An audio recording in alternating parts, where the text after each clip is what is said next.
শাপলা চত্বর হত্যাযজ্ঞে শেখ হাসিনা ও সাবেক সেনাপ্রধান আজিজ সহ ৪১ জনের বিরুদ্ধে ট্রাইব্যুনালে অভিযোগ দাখিল, পলাতকদের বিরুদ্ধে ওয়ারেন্টের আবেদন।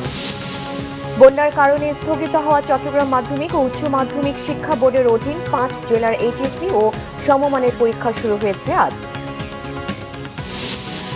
নয়া মার্কিন শুল্কে চাপে পড়বে দেশের শিল্প খাত, কমবে রপ্তানি আদেশ, শঙ্কা বিকেএমইএ সভাপতির। সমস্যা সমাধানে কূটনৈতিক সম্পর্ক জোরদারের পরামর্শ অর্থনীতিবিদদের। দেখছিলেন সংবাদ শিরোনাম। রাজধানীর মতিঝিল শাপলা চত্বরে হেফাজতে ইসলামী সমাবেশ ঘিরে সংঘটিত হত্যাযজ্ঞ সহ মানবতা বিরোধী অপরাধের মামলায় ক্ষমতাচ্যুত প্রধানমন্ত্রী শেখ হাসিনা সহ ৪১ আসামির বিরুদ্ধে ট্রাইব্যুনালে আনুষ্ঠানিক অভিযোগ দাখিল করা হয়েছে। আন্তর্জাতিক অপরাধ ট্রাইব্যুনাল ১-এ আনুষ্ঠানিক অভিযোগ দাখিল করে প্রসিকিউশন। ট্রাইব্যুনাল অভিযোগ আমলে নিলে নিয়ম অনুযায়ী এই মামলায় পলাতক আসামিদের বিরুদ্ধে গ্রেফতারি পরোয়ানা জারি ও গ্রেফতার থাকা আসামিদের হাজির করার জন্য দিন ধার্য করে দেবেন আদালত। মামলায় প্রধান আসামি সাবেক প্রধানমন্ত্রী শেখ হাসিনা, এছাড়া তখনকার আইজিপি হাসান মাহমুদ খন্দকার, সাবেক সেনাপ্রধান অবসরপ্রাপ্ত জেনারেল আজিজ আহমেদ, পুলিশের কয়েকজন সাবেক কর্মকর্তা ও কয়েকজন সাংবাদিককে এই মামলার আসামি করা হয়েছে। সাবেক প্রতিমন্ত্রী শামসুল হক টুকু, সাবেক আইজিপি শহীদুল হক, সাবেক সেনা কর্মকর্তা জিয়াউল আহসান, সাংবাদিক মোজাম্মেল হক বাবু ও ফারজানা রূপা সহ এই মামলার ৯ জন আসামি আগেই গ্রেফতার রয়েছেন। ২০১৩ সালের ৫ মে রাজধানীর মতিঝিলের শাপলা চত্বরে হেফাজতে ইসলামের সমাবেশকে কেন্দ্র করে প্রসিকিউশন এ পর্যন্ত ৬১ জন নিহতের তালিকা পেয়েছে, তবে শনাক্ত করতে পেরেছে ৫৮ জনের পরিচয়। বন্যার কারণে স্থগিত হওয়া চট্টগ্রাম মাধ্যমিক ও উচ্চ মাধ্যমিক শিক্ষা বোর্ডের অধীন ৫ জেলার এইচএসসি ও সমমানের পরীক্ষা শুরু হলো আজ থেকে। চট্টগ্রাম বাদে বাকি জেলাগুলো হলো রাঙ্গামাটি, খাগড়াছড়ি, বান্দরবান ও কক্সবাজার।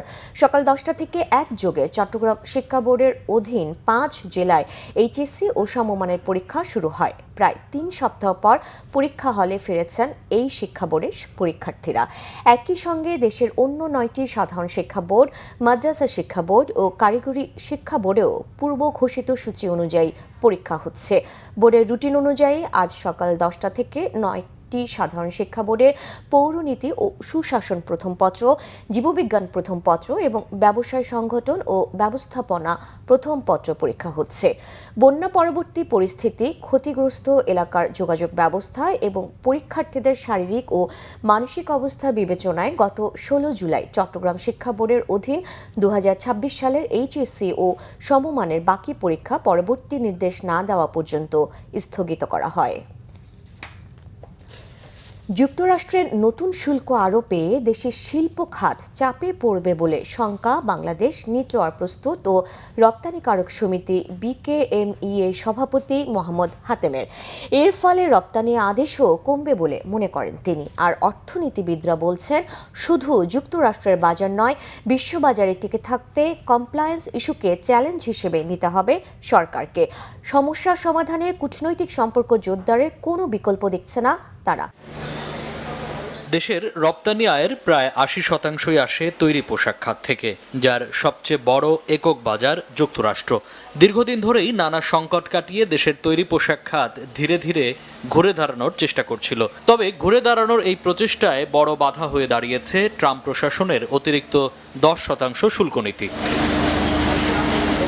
জোরপূর্বক শ্রমে উৎপাদিত পণ্যের আমদানি প্রতিরোধে যথাযথ ব্যবস্থা না নেয়ার অভিযোগে বাংলাদেশ সহ ৬০টি বাণিজ্য অংশীদার দেশের উপর এই অতিরিক্ত শুল্ক আরোপ করে যুক্তরাষ্ট্র। ব্যবসায়ী নেতারা বলছেন, প্রাথমিকভাবে এই ১০% শুল্ক বড় মনে না হলেও তার দীর্ঘমেয়াদী প্রভাব পড়বে রপ্তানি বাণিজ্যের উপর। আমরা মার্কিন টেরিফ বলি না, এটাকে আনপ্রেডিক্টেবল ট্রাম্প টেরিফ। আমাদের কাছে যেমন আনপ্রেডিক্টেবল, আবার ইউএস কাস্টমার যারা ব্র্যান্ড বায়ার তাদের কাছেও বিষয়টা আনপ্রেডিক্টেবল। এটা আমি মনে করি কমপ্লিটলি একটা ইললজিক্যাল এবং একটা অন্যায়। তবে অর্থনীতিবিদরা বলছেন ভিন্ন কথা। কমপ্লায়েন্স ইস্যুর চ্যালেঞ্জ উতরাতে না পারলে শুধু রপ্তানি নয়, প্রভাব পড়তে পারে বিদেশি বিনিয়োগেও, এমনটাই মনে করছেন তারা। শুধু মার্কিন যুক্তরাষ্ট্রের বাজার না, এটা আপনার ইউরোপিয়ান বাজার বলেন, আপনি অন্যান্য বাজারগুলোকে টেকসই রাখার জন্য আমাকে মানবাধিকার উন্নয়ন, আমাকে গণতন্ত্র, আমাকে শিশুশ্রম বন্ধ, আমাকে আন্তর্জাতিক মানের একটা লেবার আইন, এই বিষয়গুলোকে আমাদেরকে এখন নজর রাখতে হবে। না হলে সামনের দিনে কিন্তু রপ্তানি বাজারটা আপনার হোঁচট খাবে। ব্যবসায়ী ও অর্থনীতিবিদরা বলছেন, দুই দেশের সূক্ষ্ম কূটনৈতিক তৎপরতাই কেবল এই সমস্যার সমাধান করতে পারে। মার্কিন যুক্তরাষ্ট্রের সাথে আমাদেরকে খুব কূটনৈতিক দক্ষতার সাথে, রাজনৈতিক দক্ষতার সাথে এবং খুব ফ্রেন্ডলি ওয়েতে নেগোসিয়েশন করার মাধ্যম দিয়ে মার্কিন যুক্তরাষ্ট্রের বাজারটা আমাদেরকে টেকসই বাজার হিসেবে রাখতে হবে এবং স্থায়ী বাজার হিসেবে রাখতে হবে। যতক্ষণ না আইএলও অথবা মার্কিন যুক্তরাষ্ট্র যদি একটা বিজ্ঞপ্তি দিয়ে আমাদেরকে জানাইতো যে অমুক দেশে অমুক জায়গায় অমুক সেক্টরে এই ফোর্স লেবার আছে, ওখান থেকে তোমরা যদি সোর্সিং করো তাহলে তোমাদের কিন্তু এই হবে, তাহলে আমরা সতর্ক হইতাম, আমরা ওখান থেকে নিতাম না। এদিকে পোশাক খাতে প্রধান প্রতিদ্বন্দ্বী ভিয়েতনামের উপর আরও বেশি অর্থাৎ 12.5% শুল্ক আরোপ করায় হয়তো কিছুটা স্বস্তির জায়গা আছে বাংলাদেশের। মামুন আব্দুল্লাহ, বাংলা ভিশন, ঢাকা। 1 বছরের বেশি সময় বন্ধ থাকার পর আবারও চালু হলো ঢাকা থেকে জাপানে সরাসরি ফ্লাইট। রবিবার হযরত শাহজালাল আন্তর্জাতিক বিমানবন্দরে ঢাকা থেকে নারিতার এই ফ্লাইটের উদ্বোধন করেন বিমান ও পর্যটন মন্ত্রী আফরোজা খানম রিতা। জাপানে বসবাসরত বাংলাদেশি যাতায়াত সুবিধার পাশাপাশি দেশটির সাথে ব্যবসা পরিচালনায় এই ফ্লাইট গুরুত্বপূর্ণ ভূমিকা রাখবে বলে আশা প্রকাশ করেন মন্ত্রী। এই সময় সেখানে ছিলেন প্রতিমন্ত্রী এম রশিদুজ্জামান মিল্লাত। জাপানে প্রায় ৪৫,০০০ বাংলাদেশি বসবাস করছেন। বাংলাদেশে ৩০০টির বেশি জাপানি প্রতিষ্ঠান ব্যবসা ও বিনিয়োগ কার্যক্রম পরিচালনা করছে।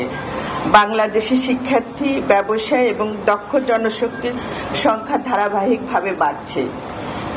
বিশেষ করে SSW কর্মসূচির আওতায় বাংলাদেশে দক্ষ জনশক্তির জন্য জাপানে নতুন কর্মসংস্থানের সুযোগ সৃষ্টি হয়েছে। এই বাস্তবতায় ঢাকা নারিতা সরাসরি বিমান সংযোগ শুধু একটি পরিবহন সেবা নয়, বরং দুই দেশের অর্থনৈতিক সম্পর্কের একটি অপরিহার্য অবকাঠামো। আন্তর্জাতিক প্রসঙ্গ। ইরানের সঙ্গে সংঘাতে যুক্তরাষ্ট্রের অস্ত্রের মজুদ কমে এসেছে এমন খবর প্রকাশের পর তা সরাসরি নাকচ করে দিয়েছেন মার্কিন প্রেসিডেন্ট ডোনাল্ড ট্রাম্প। মার্কিন প্রেসিডেন্টের দাবি, বিশ্বের যে কোনো দেশের তুলনায় যুক্তরাষ্ট্রের কাছে বেশি গোলা বারুদ এবং প্রয়োজনের চেয়েও বেশি অস্ত্র মজুদ আছে।